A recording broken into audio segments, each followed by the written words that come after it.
ಮಿತ್ರ ನಮಸ್ಕಾರ. ರಘುಟೆಕ್ ಚಾನಲ್ಗೆ ತಮಗೆ ಪ್ರೀತಿ ಸ್ವಾಗತ. ಈಗ ಒಬ್ಬ ಕರ್ನಾಟಕ ಸರ್ಕಾರಿ ನೌಕರನಿಗೆ ಕ್ವಾರ್ಟರ್ಸ್ ಅಲಾಟ್ಮೆಂಟ್ ಮಾಡಬೇಕು ಅಥವಾ ವೆಕೇಟ್ ಮಾಡಬೇಕು. ವೆಕೇಟ್ ಮಾಡೋದಕ್ಕೂ ಮುಂಚಿತವಾಗಿ ಅವನಿಗೆ ಅಲರ್ಟ್ ಮಾಡಬೇಕಾಗುತ್ತೆ. ಸೊ ಅಲರ್ಟ್ ಮಾಡಿದ್ದಾದಮೇಲೆ ಅವನಿಗೆ ವೆಕೇಟ್ ಮಾಡಬೇಕಾಗುತ್ತೆ. ಹಾಗಾದರೆ HRMS 2ನಲ್ಲಿ ಮಾಡ್ಕೊಳ್ಳೋದು ಹೇಗೆ ಅನ್ನೋವಂಥದ್ದು ನೋಡೋಣ. ಅದರಲ್ಲಿ ಕ್ವಾರ್ಟರ್ಸ್ ಮ್ಯಾನೇಜ್ಮೆಂಟ್ ಇದೆ ನೋಡಿ, ಅದನ್ನು ಕ್ಲಿಕ್ ಮಾಡಿ. ಅದನ್ನು ಕ್ಲಿಕ್ ಮಾಡಿದ ತಕ್ಷಣ ನಮಗೆ ಇಲ್ಲಿ ಮೆನು ಐಕಾನ್ ಬರುತ್ತೆ. ಅಲ್ಲಿ ಕ್ವಾರ್ಟರ್ಸ್ ಮ್ಯಾನೇಜ್ಮೆಂಟ್ ಅಂತ ಇದೆ ನೋಡಿ. ಇಲ್ಲಿ ಎರಡು ಟೈಪ್ ಇರುತ್ತೆ ನೋಡ್ರಿ, ಅಲಾಟೆಡ್ ಆಫ್ ಕ್ವಾರ್ಟರ್ಸು, ಆಮೇಲೆ ವೆಕೆಟ್ ಕ್ವಾರ್ಟರ್ಸ್ ಅಂತ ಇದೆ. ಸೊ ಇಲ್ಲಿ ಬಹಳಷ್ಟು ಜನರಿಗೆ ಗೊಂದಲ ಇದೆ. ಸೊ ನಾವು ಆಲ್ರೆಡಿ HRMS 1ನಲ್ಲಿ ಅಲರ್ಟ್ ಮಾಡಿದ್ದೀವಿ.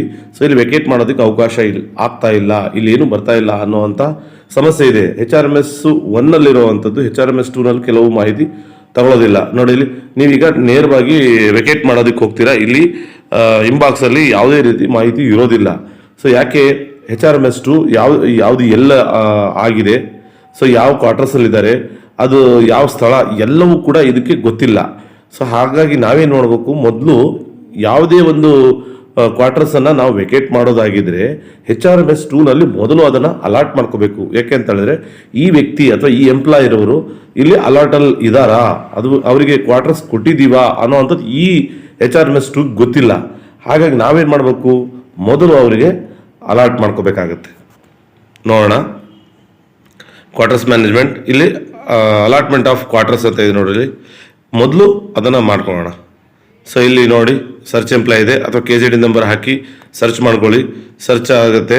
ಸೊ ಸರ್ಚ್ ಆದಾಗ ನಮಗೆ ಸಂಬಂಧಪಟ್ಟ ಎಂಪ್ಲಾಯರ್ ಅವರ ಅದನ್ನು ಸೆಲೆಕ್ಟ್ ಮಾಡ್ಕೊಳ್ಳಿ. ಸೆಲೆಕ್ಟ್ ಮಾಡ್ಕೊಂಡಾದ್ಮೇಲೆ ಮತ್ತೆ ನೆಕ್ಸ್ಟ್ ಕೊಡಿ,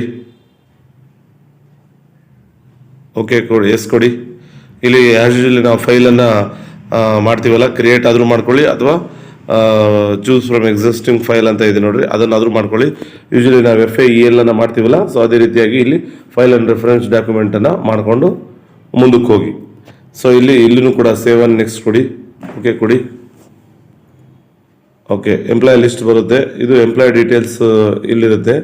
ಸೊ ಇದನ್ನು ಕೂಡ ನೀವು ಅದೇ ರೀತಿಯಾಗಿ ಮಾಡ್ಕೊಳ್ಳಿ. ಸೊ ಇಲ್ಲಿ ನಾವು ಈ ಸಂಬಂಧಪಟ್ಟ ಎಂಪ್ಲಾಯರ್ ಅವರು ಇದ್ದಾರಲ್ಲ, ಸೊ ಎಂಪ್ಲಾಯರ್ ಅವ್ರನ್ನ ಸೆಲೆಕ್ಟ್ ಮಾಡ್ಕೊಂಡಿದ್ವಲ್ಲ, ಇದು ಬಂದಿರುತ್ತೆ, ಅದನ್ನು ಕಂಟಿನ್ಯೂ ಕೊಡಿ, ಓಕೆ ಕೊಡಿ.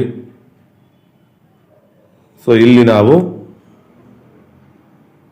ಎಸ್, ಇಲ್ಲಿ ಸರ್ಚ್ ಕ್ವಾರ್ಟರ್ಸ್ ಡೀಟೇಲ್ಸ್ ಅಂತ ನೋಡಿ. ಇಲ್ಲಿ ಬಂದ್ಬಿಟ್ಟು ನಾವು ಕ್ವಾರ್ಟರ್ಸ್ ಯಾವ ರೀತಿಯ ಕ್ವಾರ್ಟರ್ಸ್ಗಳನ್ನು ಅವರು ಹೊಂದಿದ್ದಾರೆ ಅಂತ, ಅಂದರೆ ಎಲ್ಲ ಡಿಪಾರ್ಟ್ಮೆಂಟ್, ಸುಮಾರಷ್ಟು ಡಿಪಾರ್ಟ್ಮೆಂಟ್ಗಳ ಕ್ವಾರ್ಟರ್ಸ್ಗಳಿದ್ದಾವೆ. ನೀವು ಯಾವ ಅದಕ್ಕೆ ಯಾವುದ್ರಲ್ಲಿ ಇದ್ದೀರಾ ಅನ್ನೋವಂಥದ್ದನ್ನು ಮೊದಲು ನೀವು ತಿಳ್ಕೊಳ್ಳಿ.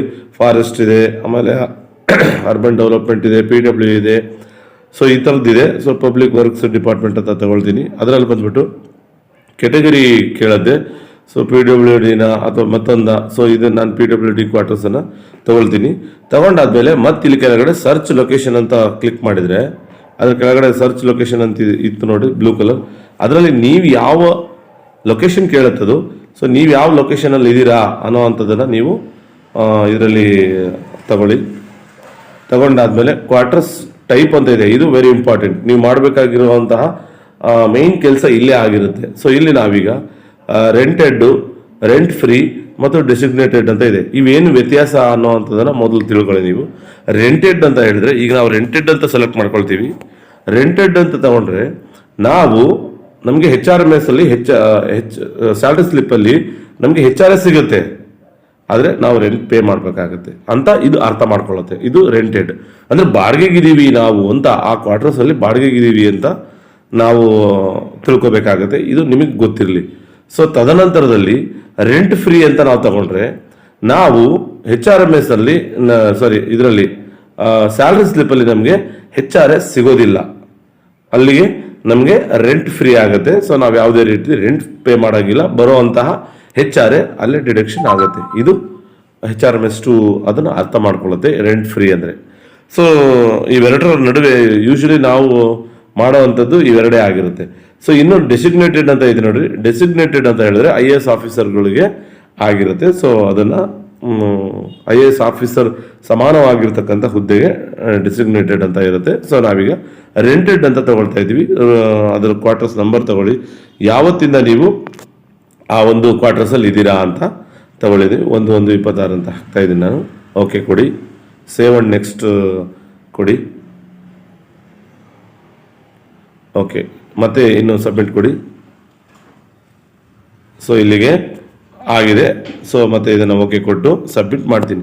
ಸೊ ಇಲ್ಲಿಯವರೆಗೂ ನೀವು ಕ್ವಾರ್ಟರ್ಸ್ ಮ್ಯಾನೇಜ್ಮೆಂಟಲ್ಲಿ ಅಲಾಟ್ ಮಾಡಿದ್ದೀರಾ, ಯಾರು ಸಂಬಂಧಪಟ್ಟ ಎಂಪ್ಲಾಯರ್ ಅವರನ್ನು ನೀವು ಕ್ವಾರ್ಟರ್ಸ್ ಕೊಟ್ಟಿದ್ದೀರಾ. ಈಗ ಸೊ ಕೊಟ್ಟಿರುವಂಥ ಕ್ವಾರ್ಟರ್ಸು ಈಗ ನಾವು ಸೆಂಟಲ್ಲಿದೆ. ಸೊ ಅದು ಎಲ್ಲಿರುತ್ತೆ ಅನ್ನೋವಂಥದ್ದನ್ನು ನೋಡೋಣ. ಸೊ ಈಗ ನಾವು ಯಾವುದೇ ರೀತಿ ಇನಿಷಿಯೇಟರ್ ಲಾಗಿನಲ್ಲಿ ಮಾಡಿರೋವಂಥದ್ದು ವೆರಿಫೈಯರ್ ಆಗಬೇಕು ಮತ್ತು ಅದು ಅಪ್ರೂವರ್ ಆಗಬೇಕು.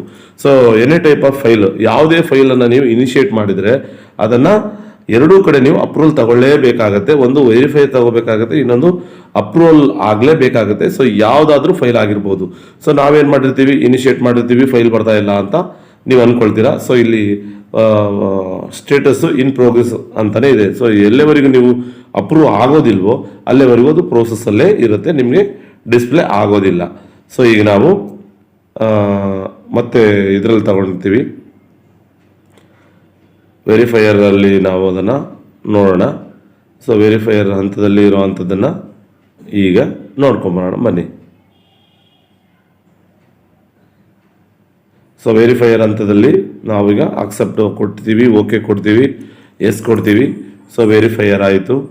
ವೆರಿಫೈಯರ್ ಆದಮೇಲೆ ನೆಕ್ಸ್ಟ್ ಅಪ್ರೂವರಲ್ಲಿ ಇದೇ ರೀತಿ ಫೈಲ್ ಬಂದಿರುತ್ತೆ. ಸೊ ಅಪ್ರೂವಲನ್ನು ಕೂಡ ಲಾಗಿನ್ ಆಗಿ ಅಲ್ಲಿನೂ ಕೂಡ ನಾನು ಸ್ಟೇಟಸ್ ಅಕ್ಸೆಪ್ಟೆಡ್ ಕೊಡ್ತೀನಿ, ಇಲ್ಲಿ ಓಕೆ ಕೊಡ್ತೀನಿ, ತದನಂತರ ಸಬ್ಮಿಟ್ ಕೊಡ್ತೀನಿ. ಸೊ ಇದು ನಾವು ಇದರಲ್ಲಿ ಮಾಡಿರ್ತಕ್ಕಂಥದ್ದು ಅಲರ್ಟ್ ಮಾಡಿರಬೇಕಾಗಿರ್ತಕ್ಕಂಥ 3 ಹಂತದಲ್ಲಿ ಕೂಡ ನಾವು ಪ್ರೋಸೆಸ್ಸನ್ನು ಮುಗಿಸಿದ್ದೀವಿ. ಇದಾಗಿತ್ತು ಇವತ್ತಿನ ಮಾಹಿತಿ ಇಷ್ಟವಾಗಿದ್ದರೆ ದಯವಿಟ್ಟು ಲೈಕ್ ಮಾಡಿ, ಶೇರ್ ಮಾಡಿ, ಸಬ್ಸ್ಕ್ರೈಬ್ ಮಾಡೋದನ್ನು ಮಾತ್ರ ಮರಿಬೇಡಿ. ಧನ್ಯವಾದಗಳು.